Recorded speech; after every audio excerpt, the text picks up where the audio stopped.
Vous. Vous qui chaque jour allumez votre ordinateur comme une extension de vous-même.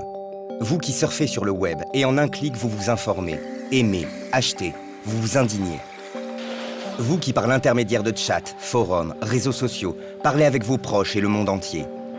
Récemment encore, vous pensiez le faire en toute liberté. Jusqu'à ce que certains mots apparaissent de plus en plus souvent sur vos écrans. Des mots comme Wikileaks, Prism, NSA, Snowden. Des mots qui peut-être ont fini par vous mettre la puce à l'oreille. Que connaissez-vous du fonctionnement d'Internet? Savez-vous même comment il fonctionne? Ce que l'on nomme les hackers ont saisi depuis longtemps déjà les enjeux politiques et économiques derrière nos écrans. Ils connaissent les espoirs et les dangers qui se jouent sur le cyberespace. Si vous ouvrez un dictionnaire, pour le mot hacker, vous pourrez lire hacker, personne qui par jeu, goût du défi ou souci de notoriété cherche à contourner les protections d'un logiciel, à s'introduire frauduleusement dans un système ou un réseau informatique. Mais aujourd'hui, les hackers ont largement dépassé ces stéréotypes. Et ce sont peut-être eux qui détiennent les outils pour préserver nos libertés sur le web.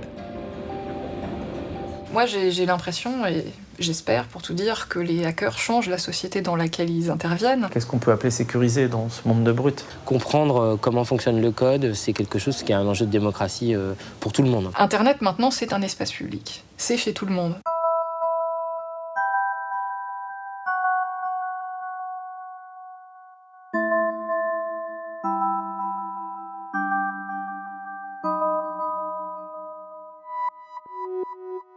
Pour comprendre la culture hacker, il faut se plonger dans les nombreux hackerspaces qui ont vu le jour à travers le monde ces dernières années. Au sud de Paris, au sein d'un centre artistique autogéré, se trouve le Loop, repère pour tous les bidouilleurs passionnés d'informatique.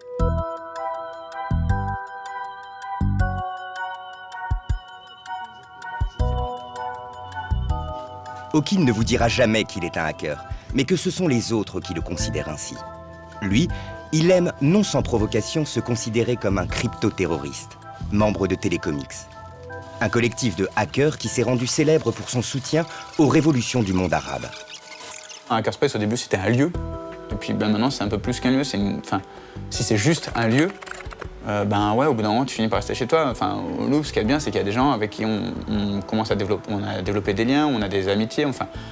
Je viens pas juste dans un bureau me poser bricoler, quoi. C'est pas juste le garage dans lequel je bricole chez moi. C'est un groupe de gens, c'est une communauté. Dans un cluster comme Télécomics ou même comme au Loop, on vient, on se pointe, on bricole chacun dans notre coin. Parfois on se met à bosser ensemble sur des projets, on répond. L'avantage de ce truc-là, c'est que j'ai une question sur une problématique, y a quelqu'un qui a peut-être la réponse. Mais en fait, quand tu vas popper tes machines, si tu repasses pas le pinning derrière, au bout d'un moment, tu vas avoir trop de merde parce que tu auras des. En fait, en théorie, tu peux popper plus de CPU, de vCPU que de CPU. Ouais. En fait, tu pines sur tes CPU physiques, et au bout d'un moment, quand il y en a une qui load, et elle défonce tout le reste.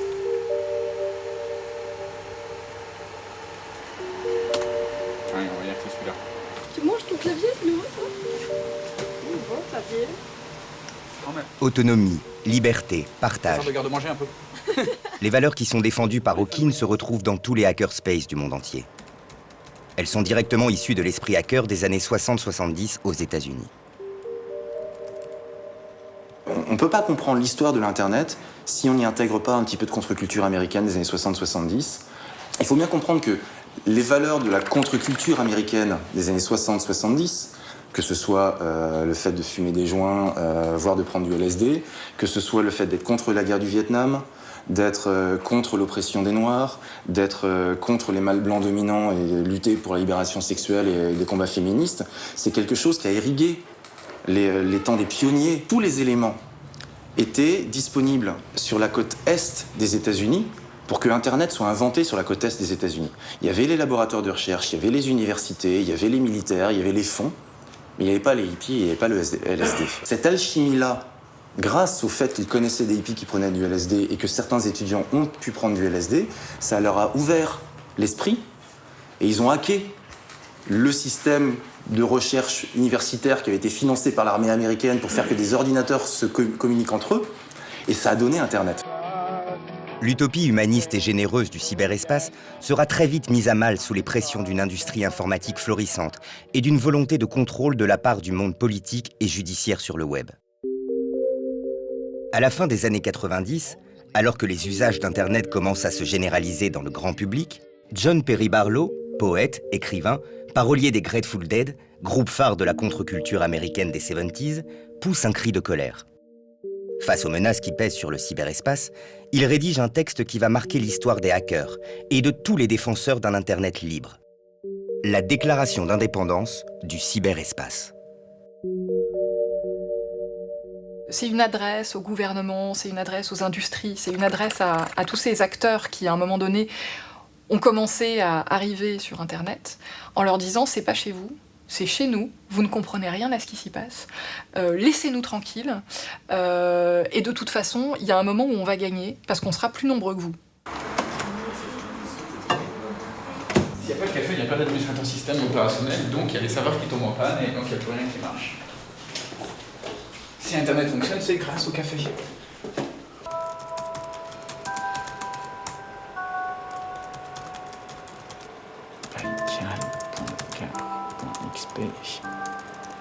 L'Internet, c'est avant tout du code informatique. Et pour maintenir un Internet libre, il faut des outils libres. C'est pourquoi, en parallèle du développement du cyberespace, les hackers se sont mis à programmer des logiciels libres et open source.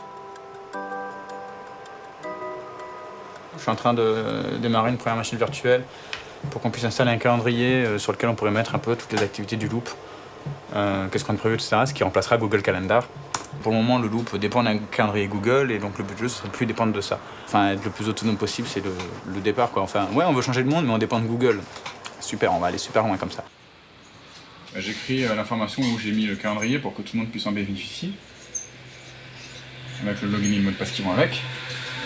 Toujours pareil pour partager, que tout le monde ait accès à toutes les informations. Un des éléments de l'éthique hacker, c'est qu'il faut se méfier du pouvoir et de la centralisation, et que ce qui est intéressant, c'est la décentralisation et c'est le partage.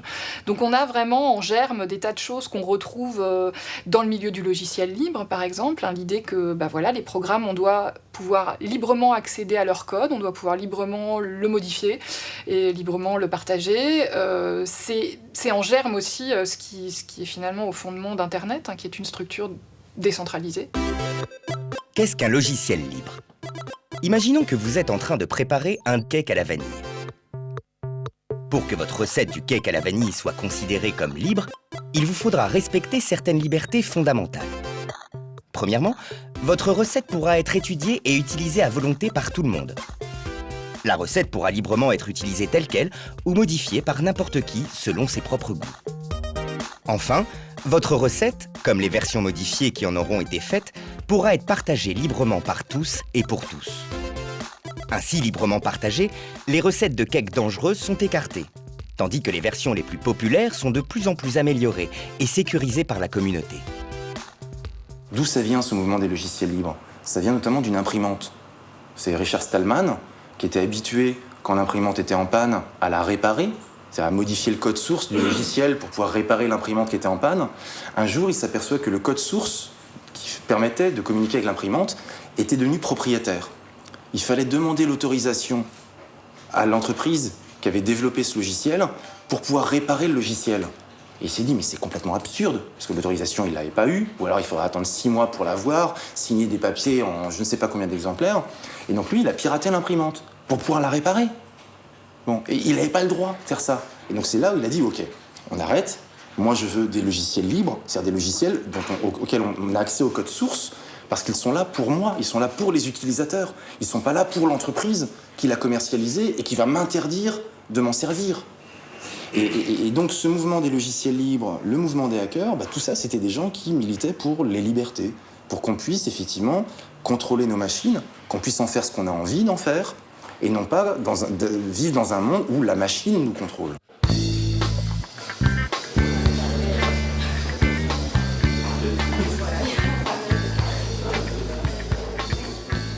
Richard Stallman est considéré comme le père fondateur du logiciel libre.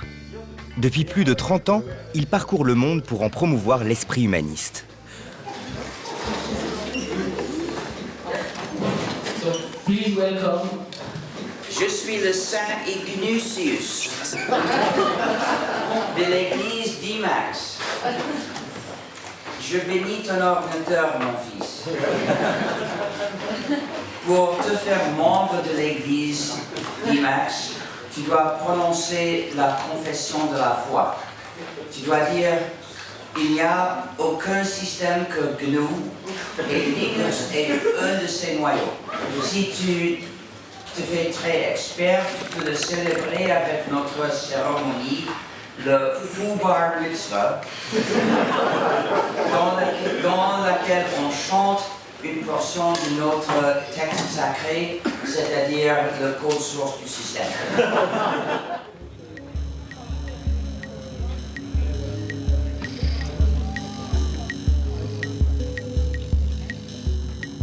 Tous les 2 ans, les hackers ont leur grand rendez-vous européen, alternativement en Allemagne et aux Pays-Bas.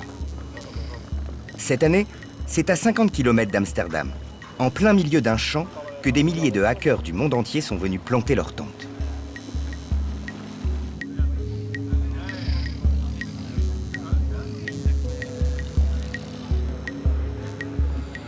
We're all gonna make one of these if you want to.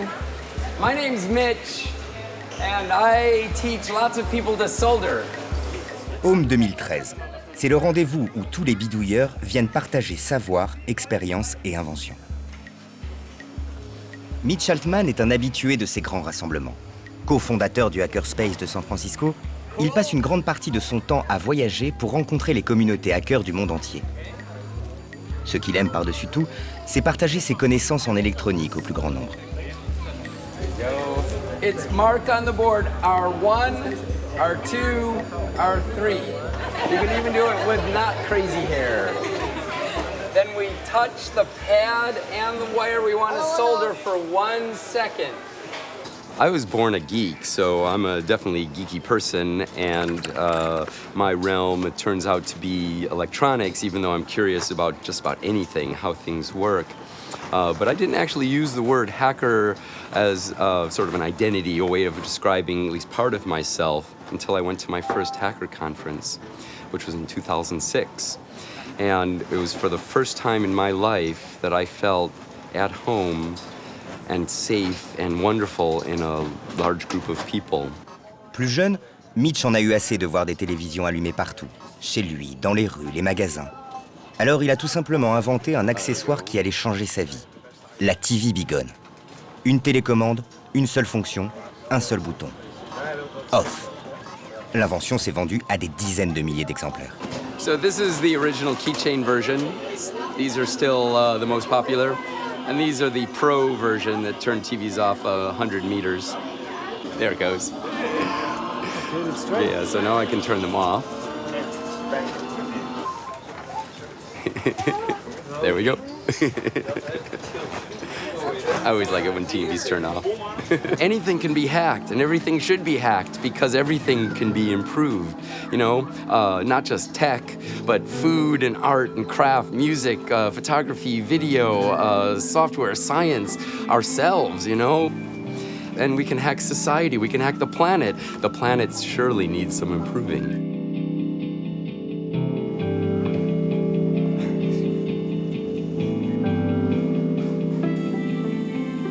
Emmanuel est un hacker bien plus novice que Mitch. Pour sa première participation au festival hacker hollandais, il est venu présenter ses bébés, ses imprimantes 3D. L'invention incontournable de ces dernières années dans le monde du hack.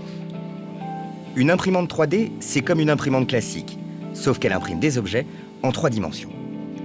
Et à l'allure à laquelle des bidouilleurs de génie les perfectionnent et les rendent accessibles au grand public, on peut rêver un jour de pouvoir imprimer tous les objets du quotidien, ou bien des pièces de rechange pour réparer tout ce que l'obsolescence programmée nous obligeait à racheter auparavant. Donc on a réimprimé la pièce avec cette machine-là en inversant les moteurs. Et normalement, cette fois, ça devrait bien se passer. Le fil devrait être maintenu contre la roue dentée qui est ici. Il n'y a plus qu'à revisser tout ça en place et puis on pourra relancer cette imprimante-là.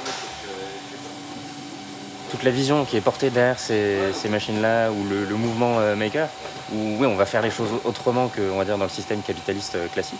Tout à coup, il y a plein comme ça de petits changements qui, mis bout à bout ensemble, créent en fait un nouveau modèle de société. Et des fois, on parle souvent de l'impression 3D parce que c'est assez fascinant, mais c'est un des éléments de cet ensemble-là. Tout ce qu'on a autour de nous, finalement, c'est plus que des briques qu'on peut démonter, reconfigurer comme on veut. Quand on va dans un magasin, on voit une pièce, on se dit « Ah, mais ça, je pourrais le fabriquer chez moi. » En fait, c'est relativement simple. Ouais, je peux l'imprimer. Et comme ça, il y a tout un basculement, ce qu'il fait, et on ne peut plus revenir en arrière une fois qu'on sait que ça existe et qu'on peut le faire. De par sa curiosité, sa générosité, hacker constitue un geste, une attitude qui implique de toujours comprendre, remettre en question les objets, les systèmes et le monde qui nous entoure. Si la vérité est toujours révolutionnaire, alors hacker constitue peut-être une démarche instinctivement subversive. Un chemin à suivre pour reformater un monde plus juste.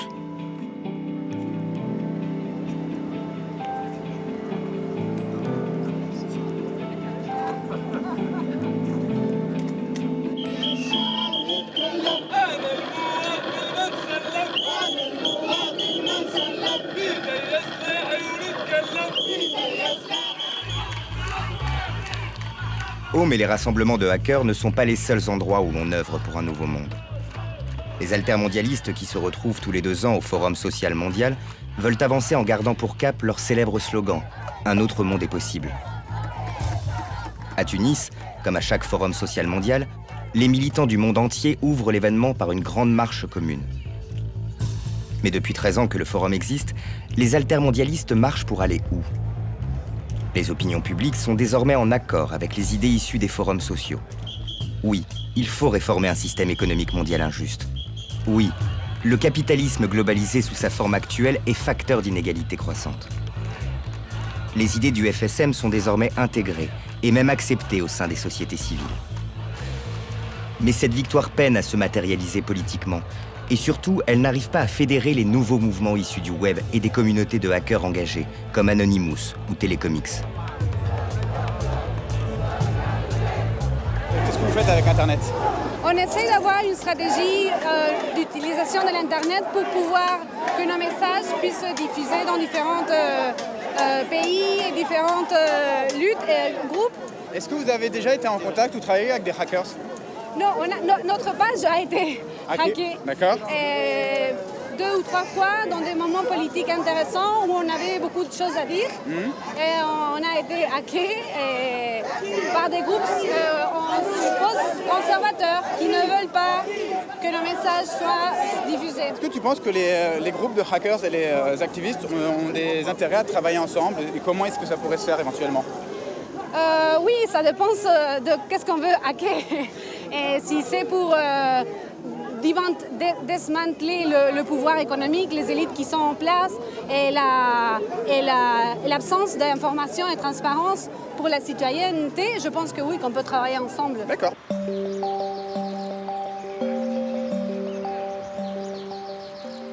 Un gros problème qu'on a, que j'ai moi, en tant que hacker, avec les organisations avec lesquelles je travaille, donc par exemple la FIDH ou RSF ou des ONG un peu plus traditionnelles ou même des groupes militants comme ça, c'est le problème de l'organisation.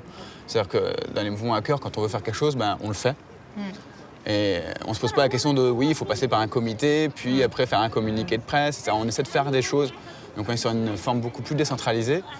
Est-ce que tu ne penses pas qu'il y aurait un problème justement d'incompréhension entre ces structures traditionnelles et les mouvements hackers, enfin un problème dans les 2 sens peut-être? Pour nous, ce qui est important, c'est que les acteurs des mouvements sociaux et citoyens s'emparent des questions liées à l'Internet. Donc on aimerait créer des ponts et des dialogues entre les mouvements sociaux, citoyens, et ces nouveaux mouvements activistes sur Internet, qui c'est les hackers. Mais pourquoi faire? Depuis la massification des usages du web dans les années 90, les mouvements altermondialistes ont très bien réalisé l'intérêt du web comme formidable relais de communication de leur cause. Mais ont-ils pour autant bien saisi que le web est en soi un espace à défendre afin qu'il ne se transforme pas en outil d'oppression? Pour Okin et tous les hackers venus à Tunis, le FSM représente l'opportunité idéale pour sensibiliser les mouvements altermondialistes au combat commun à mener sur le cyberespace.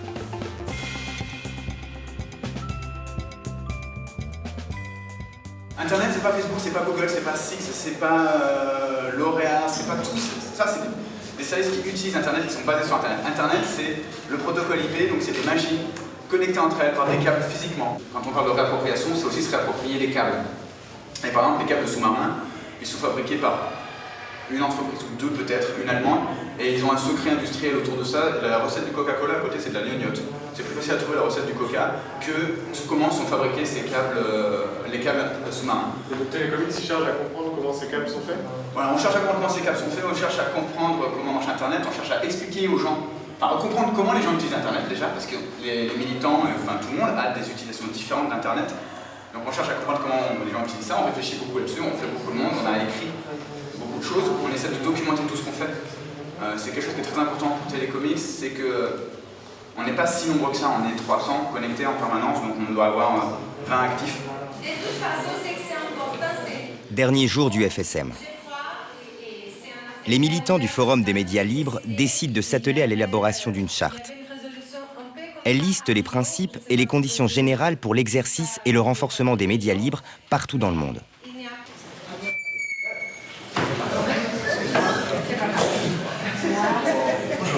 Je suis Oki, du 3 Hackers.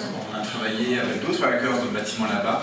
On a pas mal de propositions, donc on va vous en soumettre rapidement quelques-unes. Mais en fait, on veut juste la promotion du logiciel libre, du matériel libre, de la culture libre, et notamment des biens communs, de la bande passante libre, et donc de l'accès Internet libre, et des formats libres. Il y a une période charnière, à mon avis, à partir de 2009, et à partir notamment de la présidentielle en Iran, parce que c'est un moment en fait où il y a eu une première jonction qui s'est faite entre activistes avec un H et cyberdissidents, défenseurs des droits de l'homme, etc., autour de la question de la censure et de la surveillance de l'Internet iranien. ONG, hackers, leur attachement commun à la liberté et au respect des droits humains ont longtemps semblé insuffisants à ces deux univers pour se rencontrer. Leur différence de structuration et d'action semblait bien trop importante. Les révolutions du monde arabe allaient enfin donner un terrain de lutte commune où allaient pouvoir s'exprimer d'intenses collaborations entre hackers activistes issus de mouvements tels que Anonymous ou Télécomics et militants et défenseurs des droits humains.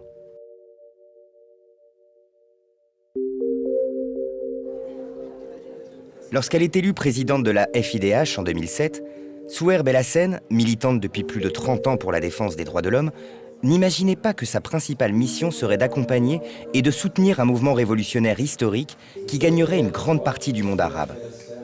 Elle n'imaginait certainement pas non plus que ce printemps arabe partirait de son propre pays, la Tunisie.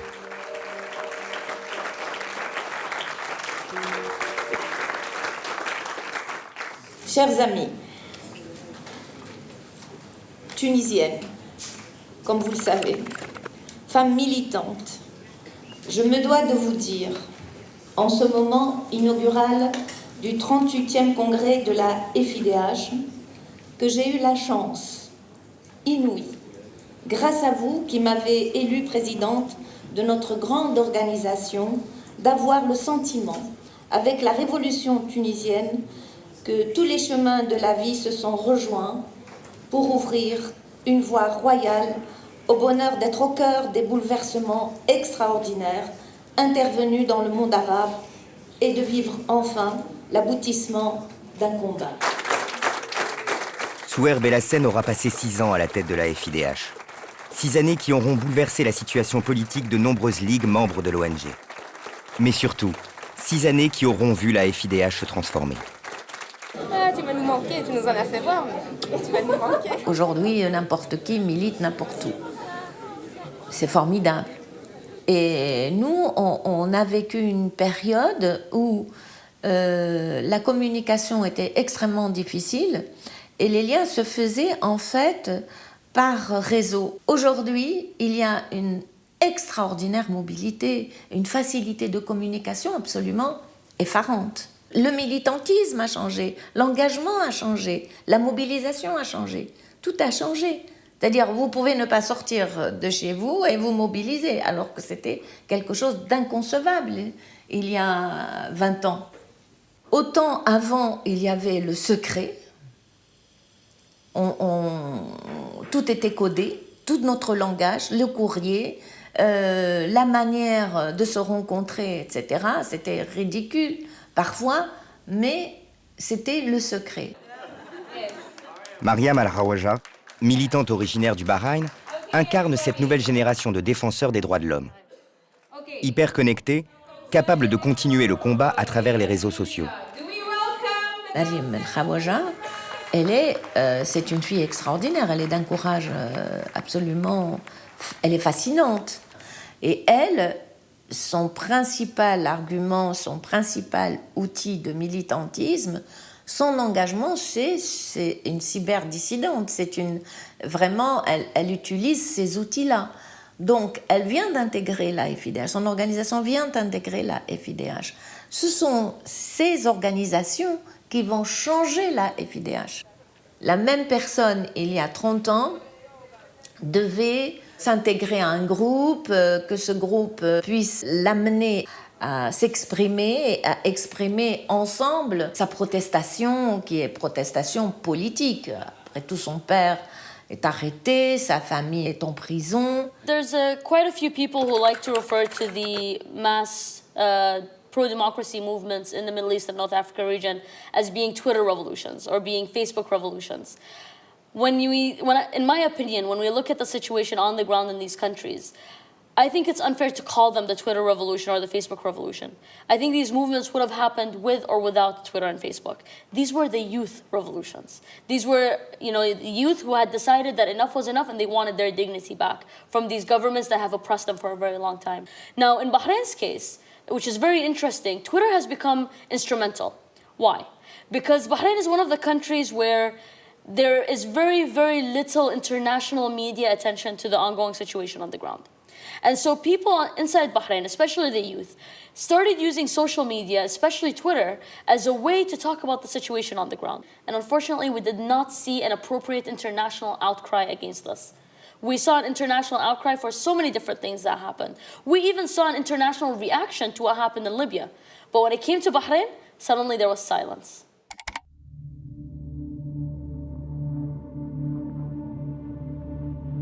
Greetings world. We are Anonymous. We have been fighting alongside our noble brothers and sisters in Bahrain now since February 2011, when the Saudi troops came across the causeway to crush the courageous occupation at the now destroyed Pearl Roundabout. We were there to bear witness and help with medias. Anonymous will never abandon Bahrain. We encourage the media to follow the Twitter accounts mentioned on the bottom of this press release. We call upon everyone outside of Bahrain to use their virtual skills to give Bahrainis their voice back.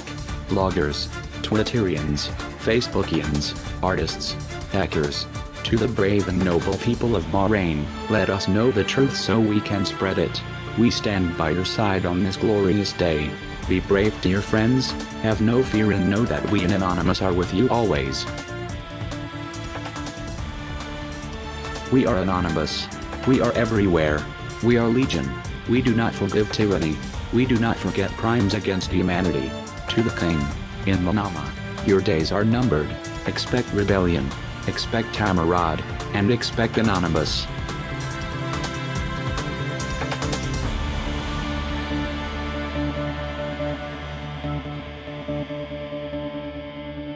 Internet est un outil qui permet de s'organiser, de centraliser, notamment d'organiser la dissidence. À partir du moment où tu surveilles Internet et que tu lis tout ce qui se passe sur Internet, tu vois comment fonctionne cette dissidence, tu vois comment fonctionnent ces réseaux et tu empêches ces réseaux d'exister bêtement en allant arrêter les gens en question le plus tôt possible. On a fait une carte en fait de l'infrastructure syrienne, infrastructure Internet, et c'est là par exemple qu'on a découvert par accident parce qu'ils étaient pas cachés, parce que je pense que le gouvernement syrien s'attendait pas à ce que quelqu'un aille regarder, qu'on a découvert des appareils de censure et de monitoring qui étaient présents là, en Syrie, qui permettaient donc au gouvernement syrien d'espionner toutes les activités de tout le monde sur Internet. Et on a temporairement détourné une partie de la structure Internet syrienne pour diffuser un message qui s'affichait quand la personne se connectait à Internet. On a intercalé une page qui disait en gros votre activité sur Internet est surveillée, faites attention à ce que vous faites, utilisez tel ou tel logiciel, et si vous voulez en discuter, vous pouvez nous joindre sur ce canal IRC en vous connectant de cette façon-là. Ce qui permettait donc en fait que tous les Syriens qui se connectent à ce moment-là sur Internet, ils démarrent leur ordinateur, ils arrivent, non pas sur Bienvenue sur Syriatel, mais Bienvenue, nous sommes Télécomics, nous venons en paix. Je crois que c'était un jeudi, il devait être 2h du matin. Tout d'un coup, il y a 1200 personnes qui débarquent sur le chan en parlant syrien, un peu paniqués, en se demandant qui est-ce que c'est, qui on est, que fait-on. On a mis en place des petits systèmes de VPN et autres pour permettre justement de contourner cette censure depuis la Syrie, leur faire comprendre comment configurer certains logiciels comme Tor ou autres de manière un peu avancée en utilisant juste Google Translate. On s'est fait quelques heures de quiproquos et autres à y arriver, mais ça a fini par passer. Donc on a réussi à établir quelques contacts, mine de rien, donc ce qui nous a permis aussi de comprendre un peu la situation sur le terrain, un peu mieux la situation sur le terrain qu'en se basant simplement sur ce qu'on a comme médias qui sortaient. Forcément, on développe des liens très très forts. Je n'irai pas jusqu'à dire qu'ils sont... Enfin, si, c'est des liens que j'ai avec ces gens qui sont plus forts que les liens que je peux avoir avec mes collègues ou avec certaines personnes que je côtoie régulièrement parce que je vois tous les jours, mais finalement on ne partage pas grand-chose. Là, on partage quelque chose, on partage de la technique, on partage des opérations, on partage des nuits blanches, des situations de stress, des trucs qui vont pas forcément bien, on se confie beaucoup. Enfin, je ne vais pas dire que la déprime, c'est un fléau qui dévaste le milieu hacker, mais a priori, la déprime, c'est quand même quelque chose, un trait que tu retrouves chez beaucoup de gens qui réfléchissent beaucoup, qui se posent des questions sur l'état du monde, etc. Et ouais, donc on va pas bien. Globalement, individuellement, non, la santé de notre vie, il y a toujours eu un moment où non, ça allait pas. Ça se voit, les hackers qui meurent et qui suicident, il y en a 1 ou 2 par an. Il y a eu Aaron Swartz, il y a... Voilà, c'est... Parce que peut-être, je sais pas, on tisse des liens forts, peut-être trop forts, très intenses, et quand tu développes des liens très intenses avec quelqu'un en Syrie, puis du jour au lendemain, tu le vois plus, et que 2 semaines après, tu tombes sur une vidéo de lui en train de se faire torturer et tuer, ouais, non, ça va pas. On entend parfois dire que finalement le cyber-militantisme, c'est pas comme du vrai militantisme, parce qu'on est bien tranquille derrière son ordinateur, etc. Bon, ça c'est faux. C'est faux pour les raisons que je viens d'expliquer, c'est faux parce que quand on agit, il peut y avoir des réactions, et puis c'est faux parce que Internet, ça connecte pas des machines, ça connecte des gens. Et ça a toujours des conséquences. Là, les hackers, c'était pas seulement du code qu'ils faisaient, ils pouvaient vraiment sauver des vies. J'en veux pour preuve une note du C2FR, qui est un centre d'analyse du renseignement français, qui, quelques mois plus tard, a fait tout un article sur le rapport entre les hackers et le printemps arabe, et qui a essayé d'expliquer à la communauté du renseignement que, vous vous rendez pas compte, mais ce que d'habitude, nous, services de renseignement, faisons pour aider des populations, là, c'est des petits jeunes de 20 ans qui le font. Qui n'ont pas de chef, qui n'ont pas d'argent, qui n'ont pas de moyens, qui n'ont pas d'ordre, qui n'ont pas de mission, qui ne sont pas mandatés pour ça. Ils le font juste parce qu'ils ont envie. Ils le font juste parce qu'ils pensent que c'est important de le faire et qu'il n'y a personne d'autre qui le font. Et qu'effectivement, ces petits cons de 20 ans, ils ont permis à des dissidents de communiquer et ils ont permis à des dissidents ou à des gens de pouvoir montrer à la face du monde qu'est-ce qui se passait en Égypte, ce qui se passe en Syrie, de montrer les exactions, de protéger de les protéger en leur expliquant comment chiffrer leur communication, ou à contrario, en expliquant surtout ne communiquez pas sur Internet si vous ne savez pas chiffrer vos communications parce que vous risquez d'être espionné. Et donc là, on est passé à un autre cap. C'est-à-dire que, non content de se battre contre des Microsoft, contre des éditeurs de logiciels propriétaires, de défier éventuellement des services de renseignement, là, on avait des hackers qui sauvaient des vies. La cyberguerre, la cybersurveillance. Oui, cela fait de vraies morts. Et de vraies atteintes aux droits de l'homme. Octobre 2011, le régime de Mouammar Kadhafi vient de tomber.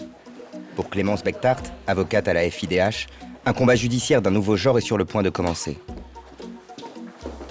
L'ONG a découvert de nombreux cas de citoyens libyens torturés par les services de sécurité de Kadhafi.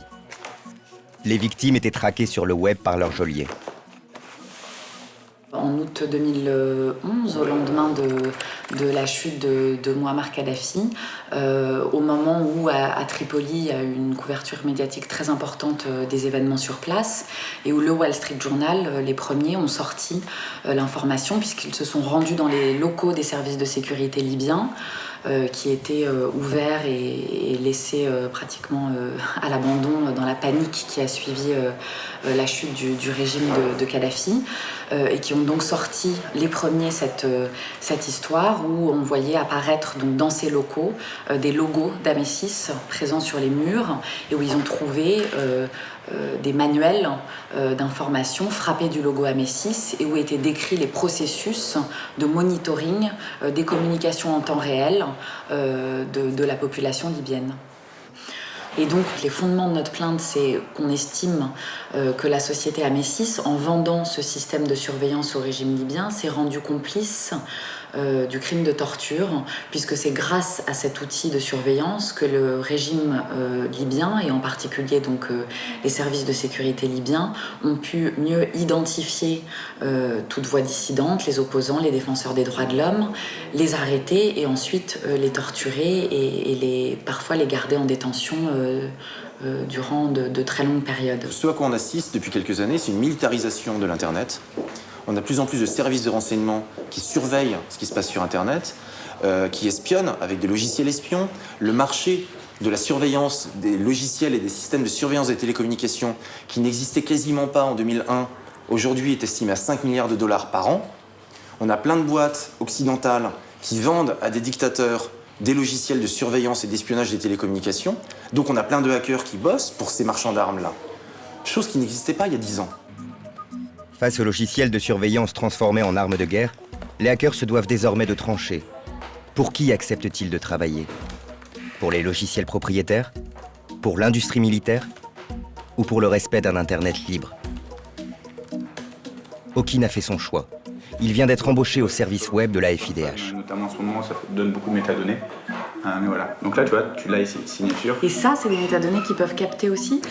Selon moi, les métadonnées, ça te permet de, sans du tout lire les contenus des mails, mais de savoir que tel jour, de tel endroit, j'ai telle adresse mail, envoyer tel mail à tel interlocuteur. Ouais, et ça, c'est le problème du mail, c'est le problème du protocole mail.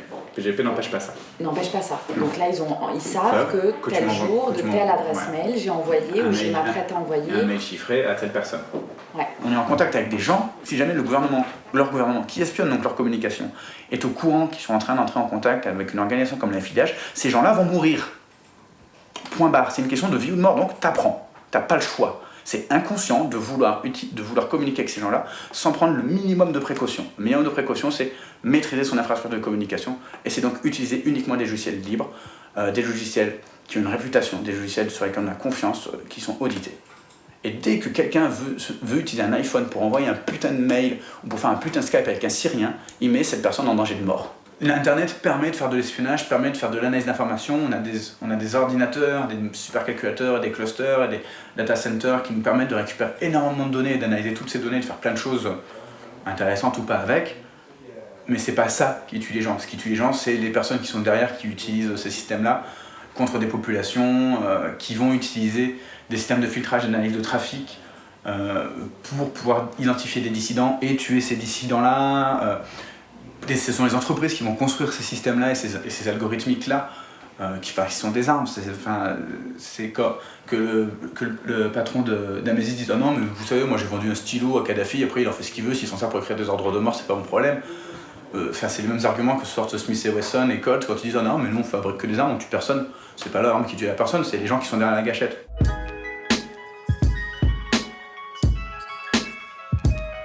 Good afternoon, viewers.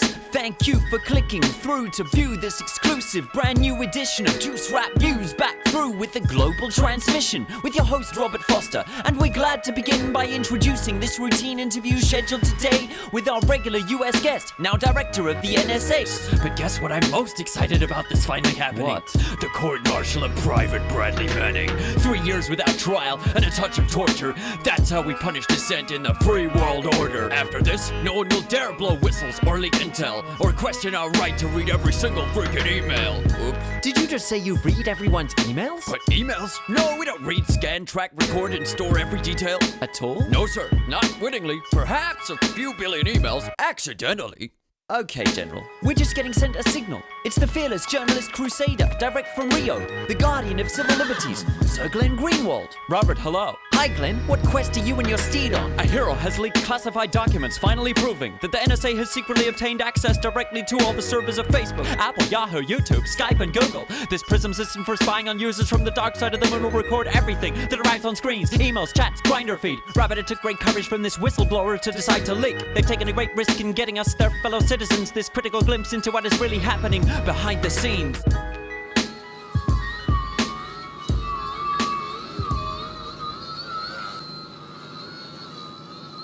Whistleblowers are, heroes of our time because they speak up about wrongdoing in the public interest. just the fact that now everybody is talking about the Snowden leaks and how surveillance is something that is, global and everybody is being monitored and surveilled is something that, like 5 years ago, we were saying. And we were saying it, and people thought we were paranoid, and they thought we were crazy, and that we had no reason to believe this, and that, it was all in our heads, and that we should wear tinfoil hats and such. But as it turns out, we were actually even more conservative than the reality of things, because we now realize that we indeed have a global passive observer, and it is actually a foreign country, the United States. So to start, we should try and frame this and understand what we mean when we talk about whistleblowing. Whistleblowing is a whistleblower that decides to inform somebody about some sort of illicit activity or malpractice. Face aux technologies de cybersurveillance massive, de nombreux projets de protection des données numériques ont vu le jour au sein des communautés hackers. À Home, Arturo et ses camarades sont venus présenter GlobalX, un logiciel créé pour aider les lanceurs d'alerte à communiquer de manière anonyme. Les débats autour des solutions d'anonymisation et de chiffrement des communications sur le web ont représenté un des thèmes forts de cette édition du festival. Ces solutions deviennent chaque jour de plus en plus indispensables pour tous les lanceurs d'alerte comme Thomas Drake. What I did know is, at that time, but it became quickly apparent that strategic decisions were being made in secret at the highest levels of the US government that would have enormous consequences downstream, enormous. And yet these decisions were being made in the deepest of secrecy. And one of the key decisions that was made was to abandon the Fourth Amendment. So 9/11 was the trigger, and the White House approved a secret surveillance program that included surveillance of people within the United States. This is the very first thing that I blew the whistle on within the system. I mean, I confronted my own supervisor, the number 3 person at NSA. I says, what are we doing? It was the prime directive at NSA for 23 years. You do not violate the Fourth Amendment rights of US persons without a warrant. And I knew then that I was eyewitness to the subversion of the Constitution. And if I remained silent, that I would be an accessory to a crime.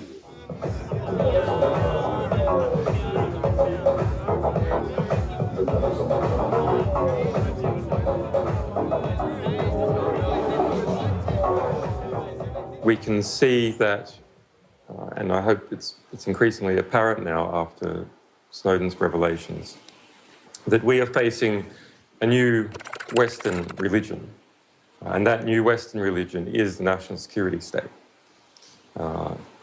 It's hurtling towards a dystopia. It is dragging many of us along with it. That system, that international complex of information flow and relationships in the deep state is the single largest problem that global humanity faces, other than its own ignorance. Is it the nature of technology, the nature of the complex production of technology, that it inherently leads to centralization? Is it the nature of networking, of connecting things together, that the most powerful object, that the most powerful system of information flow and accumulation, if you start connecting it to everything else, starts to dominate? I really wish you'd be around here with us, because it's beautiful. And I think that if all of us work hard enough, maybe sometime soon, well, you, Edward Snowden, Bradley Manning, and all of us, could hang around and have fun with lots of lights. And sometimes, well,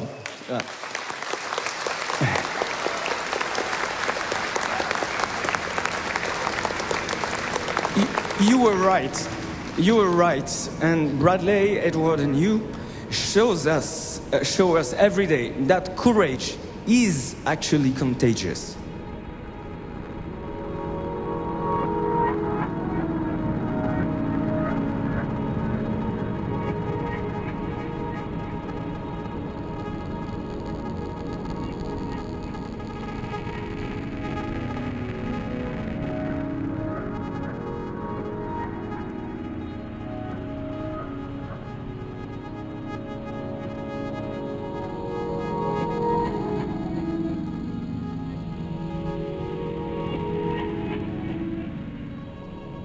La vraie question ici, c'est celle de la protection de notre vie privée. La protection de notre vie privée, c'est un droit fondamental. Qu'est-ce que ça veut dire? On dit droit fondamental, liberté fondamentale, machin, on entend ça tout le temps. Qu'est-ce que ça veut dire? Ça veut dire que protéger notre vie privée est une composante essentielle de la démocratie. Alors on se dit, quand ça me concerne moi, oh, que Google ou Facebook sachent des trucs sur moi, pourquoi pas? Après, on peut se poser la question, qu'ils fassent de l'argent avec ces données sans que j'en ai un centime, c'est peut-être gênant. Qu'ils vendent ces données à des compagnies d'assurance ou à des banques qui vont s'en servir pour gérer mes bonus, mes primes, mes trucs ou me refuser un crédit. Là aussi, peut-être qu'il y a un problème. Mais au-delà de l'aspect individuel, personnel, la protection des données, la protection des communications privées, c'est quelque chose que vous faites pour vous et pour les autres.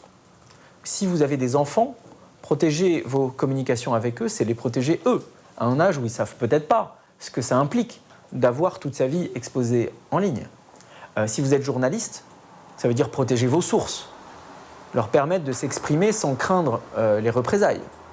Si vous êtes un avocat ou un médecin, ça veut dire protéger le secret professionnel qui vous lie à vos patients ou à vos clients. Donc c'est un petit peu comme un écosystème où si vous protégez vos données et vos communications, vous les protégez également pour ceux que vous aimez, pour tout le monde autour de vous. Pouvez-vous lever la main ici, ceux qui utilisent encore un produit ou un service des entreprises suivantes? Facebook, Google, Apple, Microsoft. Non mais un seul. Une de ces entreprises. Voilà. Donc là, on a un problème majeur. Quand nous, qui sommes à l'avant-garde de ces sujets-là, qui avons une compréhension des enjeux politiques et technologiques, ne sommes pas capables d'abandonner ces outils dont on sait qu'ils sont un pseudopode du renseignement et de l'impérialisme, je ne sais pas comment il faut appeler ça, tu coupes au montage quand je dis impérialisme, ça fait... voilà. Mais ça fait barbu.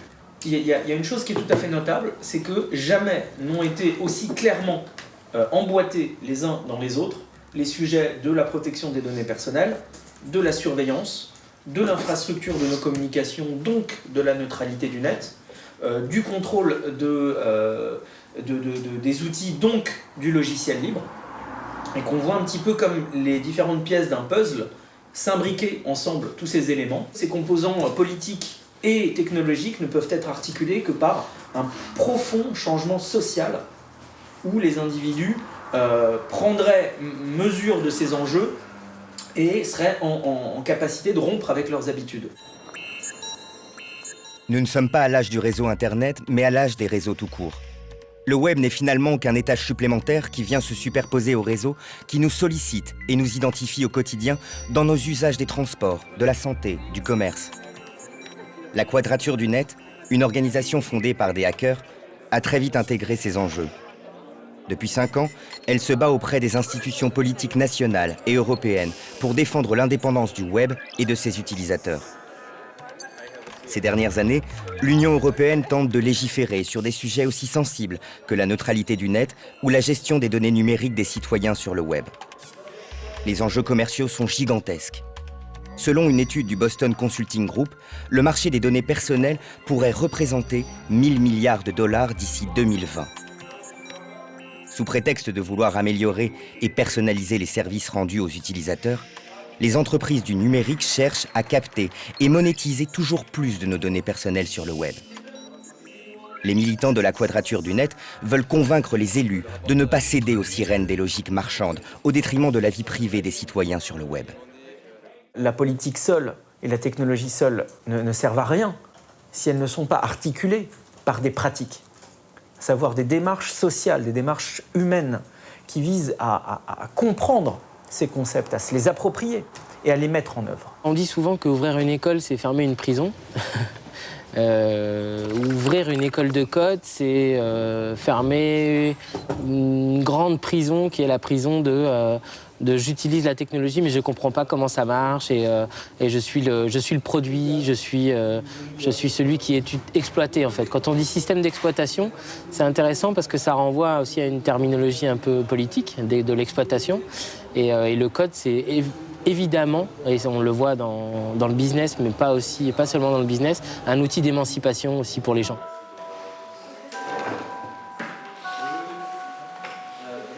Frédéric Bardot est le cofondateur de Simplon, une école hybride mêlant entrepreneuriat solidaire et apprentissage accéléré à la programmation informatique.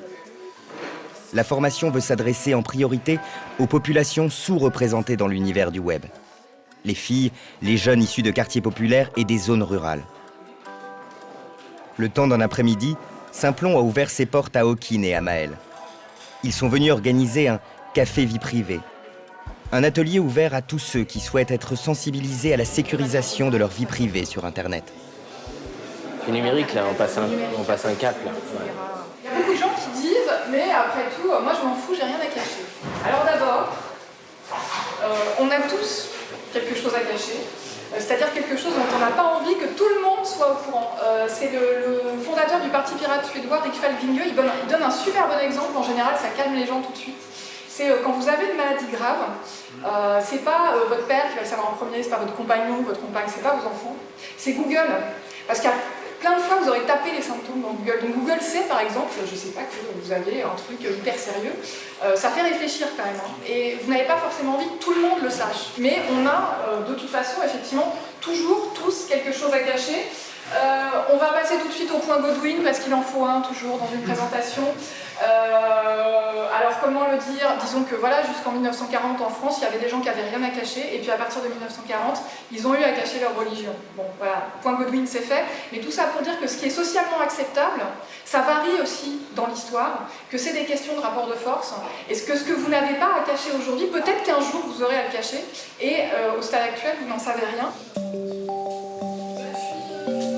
On a souvent comparé les hackers aux scribes de l'invention de l'écriture, à des clercs en fait, qui allaient guider la révolution et les lumières. La démarche de transmission, elle est centrale. Et c'est vrai que des gens comme Hawkins, et Télécomics en général, parce qu'il n'y a pas qu'Hawkins, ils sont assez tournés vers la transmission. Mais là encore, c'est une transmission qui est exigeante. Donc c'est intéressant, parce que c'est pas juste je vais t'apprendre à faire les choses ou je vais les faire à ta place, c'est je vais t'amener sur le chemin qui va te permettre de continuer à avoir envie d'apprendre. Alors, vous êtes donc sur la page torproject.org. Ah, tu y es pas? Il n'y a pas de tiret. Oh, il y a un gros domaine squatting.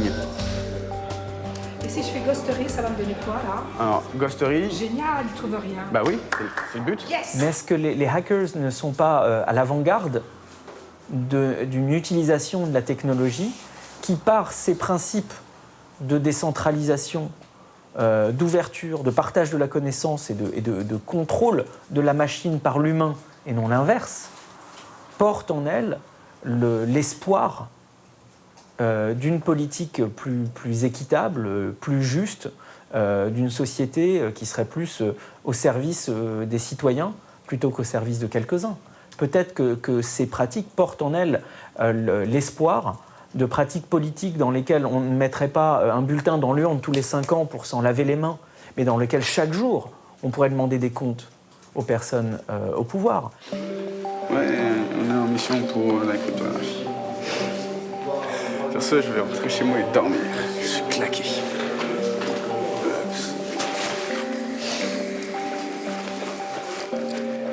Dans quelques années, les adolescents remplaceront peut-être dans leur chambre les posters de Che Guevara par ceux de Julian Assange et des chansons pop seront écrites à la gloire d'Edward Snowden. Le marketing et la publicité auront alors définitivement englouti une contre-culture de plus.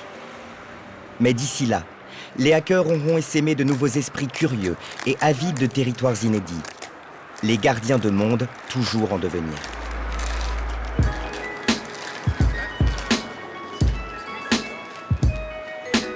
Well, dear viewers, that's about it for this edition. But it wouldn't be complete without some final questions.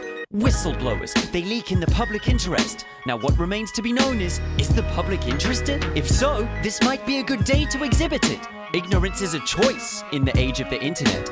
Many consider this all very bewildering. Some praise these acts as heroic, worthy of mimicking. Others condemn them as illegal and prohibited.